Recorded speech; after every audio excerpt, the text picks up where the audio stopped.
Hey guys, for any questions or feedback, you can email me at sowingseedpodcast@gmail.com. Thanks again for listening. Welcome to Growing the Seed, the podcast where we document the steps we take to build the Sowing Seed podcast, the business, and the brand.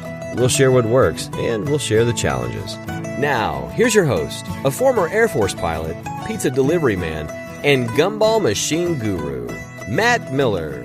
Aside from stickers, Capsuled toys were another introduction that I made to my vending route after I had the opportunity to kind of learn the ropes with candy and gumballs. Capsuled toys typically come in a couple different sizes, 1.1 inch and 2 inch. At the time, they were typically vending at 25 cents and 50 cents, though when I started my route, I decided to increase the price point from the very beginning just to make sure that I made more profit. So I started at 50 cents for the 1.1 inch and 75 cents or $1 for the 2 inch. The thing about Capsuled toys is the kids typically really enjoy them. They give them something to play with. In many cases, they're extremely collectible. And because of that capsule, there's a lot of flexibility with the product that is available. There's product out there that's licensed, anything from NFL and SpongeBob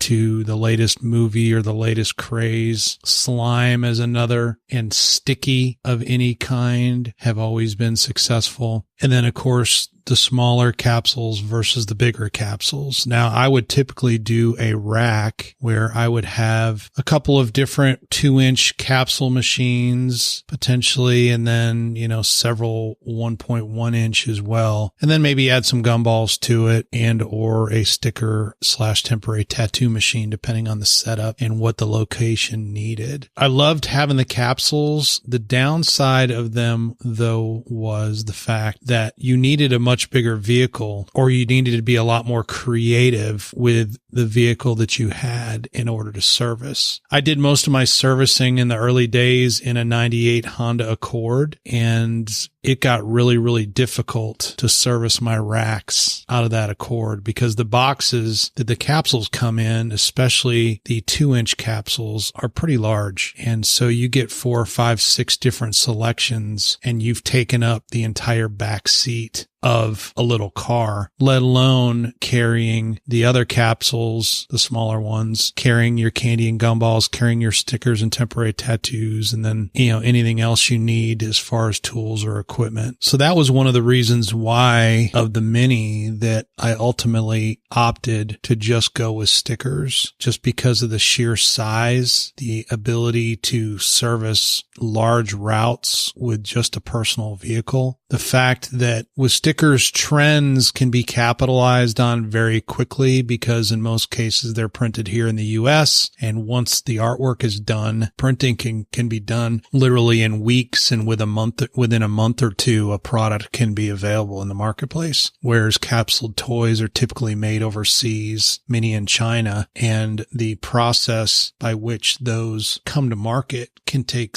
months, if not a year or more to do so. But back in the early days when I was just doing my bulk route in and around restaurants and businesses on the north side of Houston, I was looking for any way to maximize my revenue with the machine. And so capsuled toys of both sizes were a big part of what I offered. Today, the selection is as big as it ever was. There are a multitude of suppliers that those toys can be gotten from, and there's always a selection, and with a feel for what's selling from other operators in the business, you can run a very profitable vending business with capsules as part of the mix. This helps. Thanks for listening. Check out our website, sowingseed.net, the Sowing Seed channel on YouTube, and if you got something out of today's podcast, give us a 5-star review on your podcast player of choice. Until next time, go plant the seed you need to succeed.